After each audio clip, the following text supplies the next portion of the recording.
Waalaikumsalam. Kita mau presentasi nih, perhatikan ya. Yuk, yuk perhatiin. Jangan dicuekin, jangan kayak aku sama dia.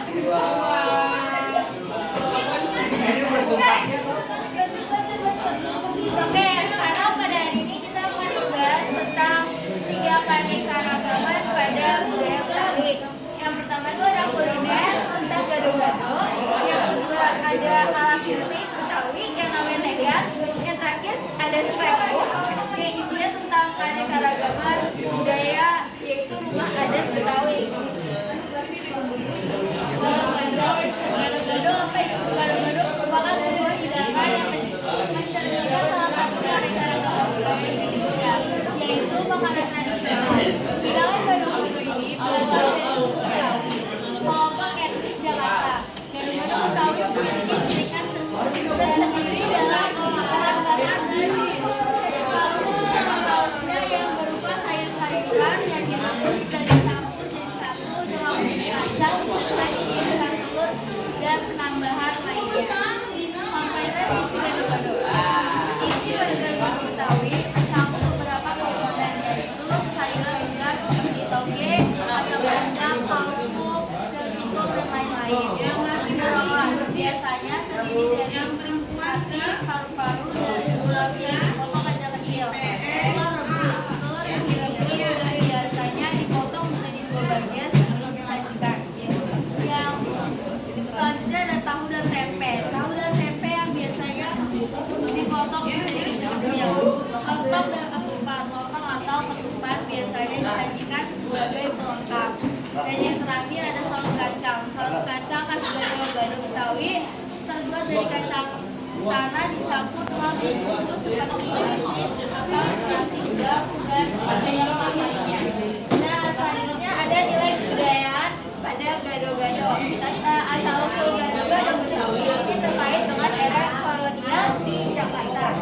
Hidangan ini merupakan hasil adaptasi dari budaya-budaya lainnya yaitu Tiongkok, Arab, Belanda, dan lain-lainnya. Nah, buku-buku dari berbagai budaya ini menyatu dalam saus kacang yang khas itu.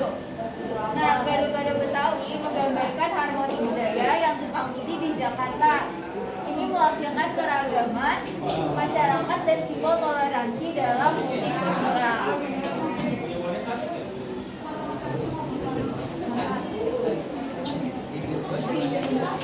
Manfaat gizi gado-gado.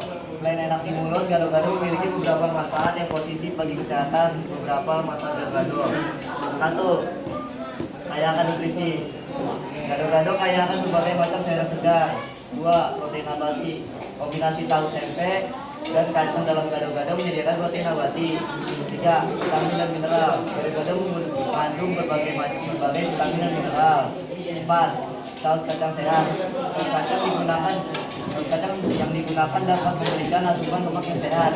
5. Pilihan makanan untuk sehat dan diet. Gado-gado adalah alternatif makanan yang sehat dan rendah kalori. Ia membantu memberikan rasa kenyang lebih lama sehingga mengontrol berat badan. Gado-gado Betawi bukan hanya sekedar makanan, tapi ia juga cerminan dari sejarah, harmoni budaya dan kebersamaan dalam sebuah kota multikultural. Jadi, yuk jelajahi cita rasa Jakarta dengan menikmati lezatnya gado-gado Betawi menyatukan keanekaragaman dalam setiap gigitan. Selanjutnya kita membahas musik Betawi yaitu tehian. Tehian adalah musik tradisional yang berasal dari Betawi, yang terbuat dari kain jati dengan sarungan nasi yang terbuat dari bata kelapa dan gelap api senar. Asal usul tehian, alat musik ini masuk ke Indonesia ketika zaman kolonial Belanda. Pada abad ke-18, alat ini mulanya dibawa oleh masyarakat Jawa yang saat itu menetap lama di Indonesia pada masa kolonial Belanda. Jadi alat musik ini dapat terakulturasi dan diaturkan oleh budaya Betawi dengan budayanya Tionghoa. Pada saat itu, tehian sering digunakan pada pesta nikah, hari raya, hingga pemakaman. Tentang tehian, yang pertama, alat musik tehian ini menghasilkan alunan tertinggi, biasanya dimainkan dengan alat-alat musik lainnya dalam bentuk orkes gombang. Yang kedua, alat musik ini dimainkan dengan cara digesek, seperti biola dan tembang. Terakhir, biasanya tehian digunakan sebagai sertifikat seni perjalanan Lenong, Betawi, dan lainnya. Berikut ada beberapa penjelasan lain tentang tehian, yaitu tentang perkembangan. Yang pertama tentang perkembangan tehian masa kini. Nah, seiringnya perkembangan zaman, tehian ini mulai lama-lama nggak kelihatan gitu kan. Nah, tehian hanya bisa dijumpai di kesenian Betawi saja. Saat ini sedikit sekali anak muda yang mau menekuni tehian. Kenapa? Karena mulai tergeser dengan alat musik yang lebih modern.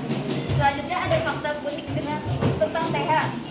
Keunikan dari tehian ada di bagian bodi musiknya. Alat musik yang berkembang di budaya ini memiliki bentuk seperti kerangka manusia pada bagian badan hingga pinggul. Terakhir ada seniman terakhir tehian. Terdapat salah satu seniman terakhir pembuat dan pemain alat musik tehian yang bernama Oin Siryan. Pria ini tinggal di Tangerang. Ia mendedikasikan seluruh hidupnya untuk bermain tehian dan juga gambang kromong. Yap, yang terakhir ada rumah tradisional Betawi. Ada rumah apa aja nih? Yang pasti bukan rumah masa depan kita bersama. Di balik gemerlapnya perkotaan Jakarta tersembunyi sebuah warisan budaya yang tidak ternilai, yaitu rumah adat Betawi. Masyarakat Betawi memiliki ciri khas tersendiri dan membangun rumah tradisional. Pastinya penasaran bukan?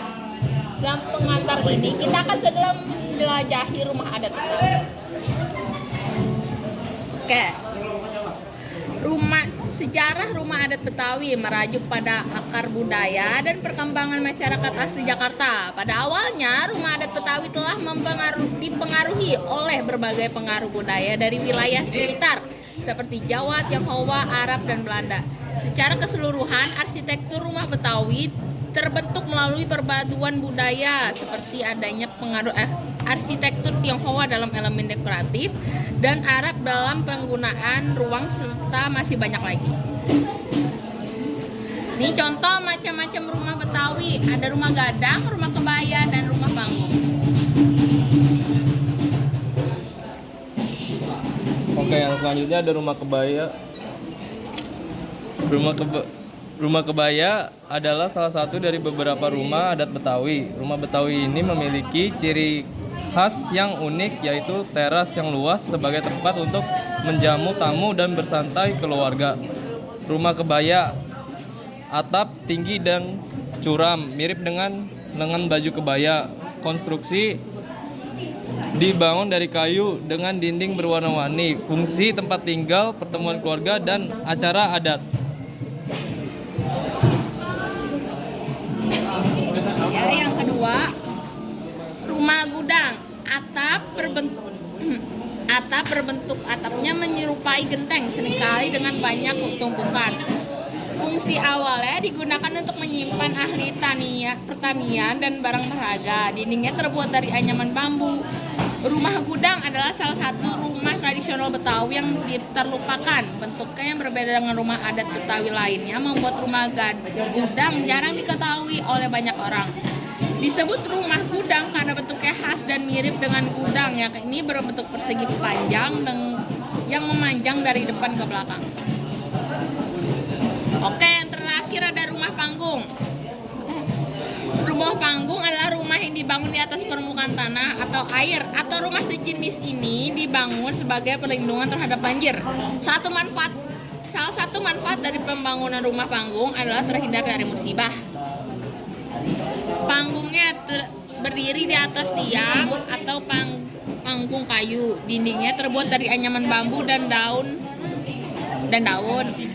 Atapnya tumpukan daun kelapa atau ilalang sebagai atap. Fungsinya awalnya digunakan untuk penginapan hasil pertanian dan barang berharga. Oke, yang terakhir,